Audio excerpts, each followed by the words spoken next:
Yeah, we're back on the SportsMax zone. There is a new leader at the helm of netball in Barbados. In a three-way election for the presidency of the Barbados Netball Association, Dr. Carmeta Douglin defeated incumbent Nisha Cragwell 24 votes to 19. Former BNA president Mona Aline secured 13 votes. Now, following the December 7 elections, Dr. Douglin has been joined on the new executive by Carl Padmore, who will serve as Vice President. Secretary Alicia Jemmott and Treasurer Kathy Jones were both re-elected unopposed. Dr. Douglin now joins us to discuss her plans for netball in Barbados. Dr. Douglin, welcome to the SportsMax Zone. It's great to have you on. We have had several discussions with Barbados netball presidents in the past, and you are the latest in the list. Can you tell us, first of all, how satisfied are you with how the elections went? Your winning margin, 24 to 19, does suggest that Nisha Cragwell did have some pretty hefty support herself. So first of all, you're coming to the top and fending off the incumbent president to take over. How did you review that? Okay, good evening, everyone. First, let me thank SportsMax for having me on. It's really a pleasure to be here. I think Netball Barbados, Nisha has done a lot in the past, and I think she still has supporters, but they're persons that realize we need to keep moving forward. So we need some new blood in order to move forward. But we can all work together for netball. Yeah, I saw some of the comments that you had made following your election as president, and a lot of detailed plans going forward. Of course, You don't have a lot of time to get yourself ready for the South Africa World Championship, which the Barbadians have qualified for, along with Trinidad and Tobago, and the Jamaicans will be there as well. But in the immediate future, what can you say to the Barbadian public about the preparation for the World Cup in Cape Town and your expectations for the team? Yeah, I think we're looking at a multifaceted approach. We're having a whole set of coaching staff in place. We actually advertised for 3 new coaches, a shooting coach, a mid-court coach, a defensive coach, and one of these will be the head coach. But then we've also advertised for an international coaching director, for that person to come and work with our coaches to really help our netball. So it's a whole team. It's not just a coach and assistant coach. It's a whole team. So we're putting a lot of effort in, and we do expect to get some results coming out of that. Okay, so you're saying that you're likely bringing in an international coaching director, but the applications that you've advertised for the specific coaching disciplines that you're aiming at, any expectations that some of these applications will come from overseas? No, we wanted to have 3 local coaches. We did have persons from overseas, but what we've done is channel them towards the international coaching director post. So we will have 3 local coaches supported by an international coaching director from overseas. So we'll have 4 persons in our coaching arena, and they will be working closely together to develop plans going forward. Yeah, and would this be in place before the World Cup, or is this a long-term? Oh, definitely. The 3 coaches should be in place within another week. Wow, yes. And the international coach, we're hoping to start February 1st. We already have 5 persons who showed expression of interest, and submitted CVs even before we advertised the post. Dr. Douglin, I'm concerned when I look at Barbados at the sameness of the players at the top. I know that in any sport, if you are very good and you are fit, you're going to stay a long time, because who doesn't want top quality fit players in their team? But when I look at the top 4 teams in World Netball, and even some of those in the others in the top 6, some of the teams in the top 6, I see a couple of players who are staples because of their quality and their experience, but there are a lot of new faces coming through to push the established players hard for a spot in those teams. And when I look at Barbados, I see the same faces that I've seen for World Cups and Commonwealth Games and tournaments, competitions in the Caribbean over time. And I'm wondering if you too are concerned about creating a pathway where those there right now are pushed hard by some at the under 21 level who on any given day can take their places representing the Gems? Right. I'm not that concerned. We just selected some persons to come to trials, over 50 persons, and a lot of them are young persons. They have to fight for the spot. I mean, if they can push out some of the older ones, that's fine, but they're not just going to get in there. They have to fight for it.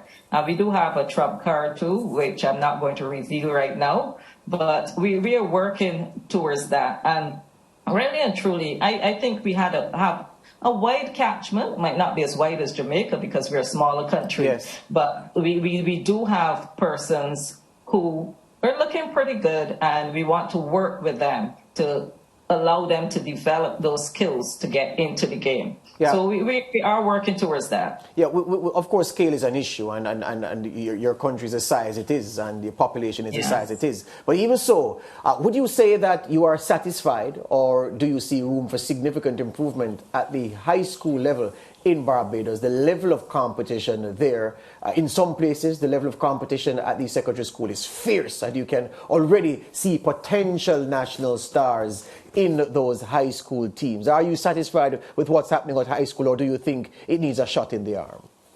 I think all of netball needs a shot in the arm, but I must say that we've had a good under-16 team. We're actually ranking #1 in our under-16 team for lots of years. Doesn't mean that we're not #1 because Jamaica didn't show up to the table, but we are #1, and we're the defending champions. So I think in terms of the region, we do have a good young team, and our under-23 came second at the Kinnock Games. So we do have some young persons, but our plan, this new committee, we want to work with under 11, under 14s. We want to continue to work with the under 16. So we want to have a succession plan. So we want to have squads in training that can move from one level to the next level. So that is our plan going forward. One of the things, the coaches coming in will also be helping with that as well. Yes, thank you for that. One of the things that often gets overlooked when people speak initially to incoming presidents of associations is the issue of leadership style. And I want to put it squarely to you to ask, how do you, Dr. Douglin, intend to lead? Because you'll find that some people will say, well, the reason the association was not successful was because it was leader-centric. The leader wanted to have a hand in everything, didn't empower other people to make decisions, and so the benefit of the collective power and wisdom of the executive was not realized because all of that was overshadowed by the leader wanting to be front and center of everything. Do you plan to lead like that? Obviously not. I'm a visionary leader, yes, but I believe in, inclusiveness. So first of all, we have like 12 subcommittees. I don't think any other organization had that many subcommittees. And each subcommittee has a role to play, and they're very important roles. And each of them has a chair. We realized that 7 persons on the executive can't do it alone. So I've brought back past presidents. We have Octavia Gibson, who's a past president and who also functioned at the international level, and she's going to be on our development committee. We have Mona Aline, who was deputy director at the National Sports Council and continued to work in sports, and she's our netball tourism chair. And we have persons like Juanita Cordell, who was a past president, and she's going to be leading our finance and sponsorship committee. So we're bringing in past presidents, we're bringing in key persons in the country who really have netball at heart, and we're allowing them to work. And Anna Shepherd, one of our past coaches, she's going to be chairing the selection committee. So we're not going to do it alone, and me as a leader, definitely I will not be doing it alone. I have vision for netball, but I am going to incorporate everyone to move it forward. Dr. Douglin, the pathway to funding is another very, very important issue because you have staff to pay. Of course, a lot of the work will be volunteer, but I find that volunteerism gets encouraged by the same volunteers seeing that the programs that they're asked to implement, that there is actually funds to implement those programs, even if they themselves are not getting paid. But you have frustrated people when they're not getting paid to do the thing, and the thing that they're being asked to do, there's no money to do it, and yet still they're being asked to meet targets. So your pathway to funding, sponsorship, which is a part of the funding, tell us a little bit about that. Yeah, I must say we have an excellent vice president, and he is, in his own capacity, a public relations person. He's out there in the media, and he's really pushing to get sponsors on board. And I think with all of the media coverage, and thanks SportsMax for coming on board as well, we've been out in the media, television, radio, we've been in the newspaper, and persons see that netball is going places. So I am hopeful that sponsorship will come on board. And we have a whole set of games to play coming up. We're hoping to play Uganda in March. We're hoping to play Trinidad. We have the Netball World Cup, you know, the OECS championships, and all of these things call for money.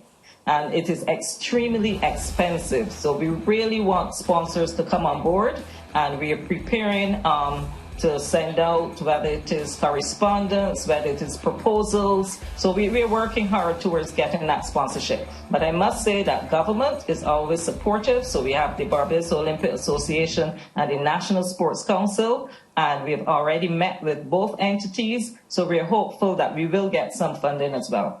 The other thing, Dr. Douglin, concerns fitness. And, you know, I mean, it's never an issue of talent when you see Barbados, TNT, and Jamaica at the on the world stage against the big teams in world netball, and those other teams emerge victorious. It's never normally an issue of talent, but sometimes, well, often it's an issue of fitness. And so as your girls prepare for World Cup and big assignments, can you give them the assurance today that you have a method, you have a plan to ensure that they get a camp that can allow them to, one, be together, train together, and of course strip fit enough to do their talent justice when they play these big teams in these big international tournaments?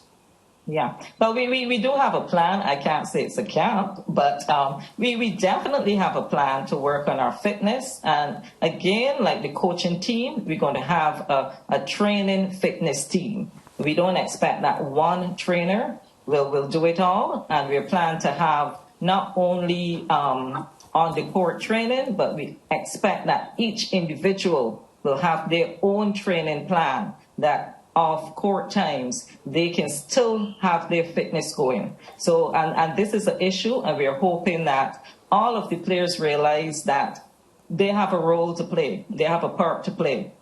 So you can't come twice a week and expect to be fit. You must do your part every single day to reach that fitness level. And that is what we're going to be working towards. Yeah, and finally from me, when at the end of the calendar year 2023, when you do a review of what it is that you and your executive would have achieved, what would please you most to be able to declare at the end of 2023 that we achieved this over the preceding 12 months? Yeah, well, I would want to see squads in place, but not only under 11, under 14, but I would also want to see us jump in terms of our achievements. When we go to Netball World Cup, I want to see us winning games, not coming last in the table. So we're going there not just to show up, but to play and to win games.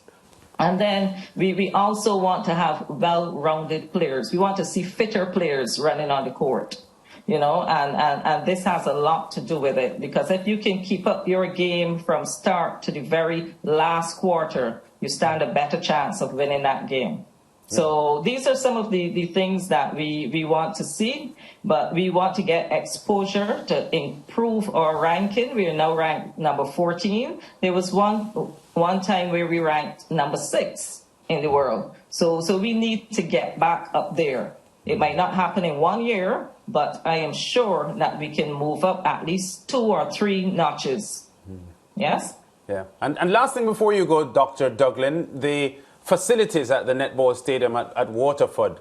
I saw where you want that to be upgraded. We see where the National Stadium next door has been ignored for quite a few years now. So the Waterford Sporting Complex is not getting the attention that many sports fans feel that the government should attach to it. But I know the concrete stadium, netball stadium, has been a problem for your players because of injuries with knee and ankle issues because of the hard concrete surface. How soon do you think there can be an upgrade for the netball stadium in Waterford?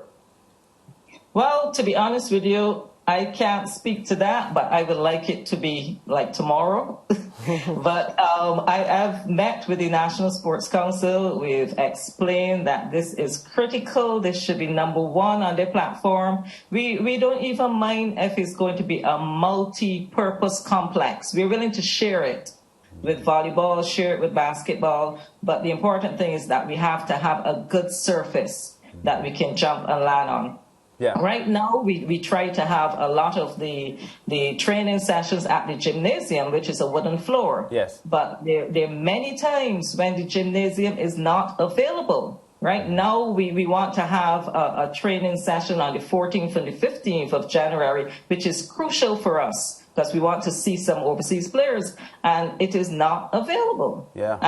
And this is a major, major issue. So we need to have something done with that surface in order to make it better for us to play and to do better at the world stage. Fully understand what you're saying, Dr. Carmeta Douglin. Congrats again on being elevated to presidency of Barbados Netball Association.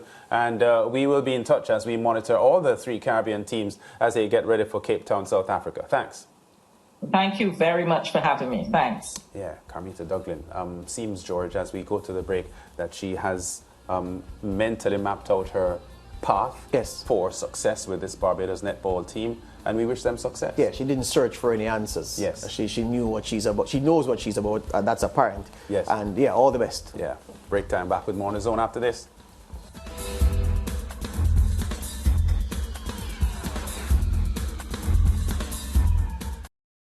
Thank you for watching SportsMax on YouTube. Don't forget to like, share, subscribe, and to click the notification bell to stay informed.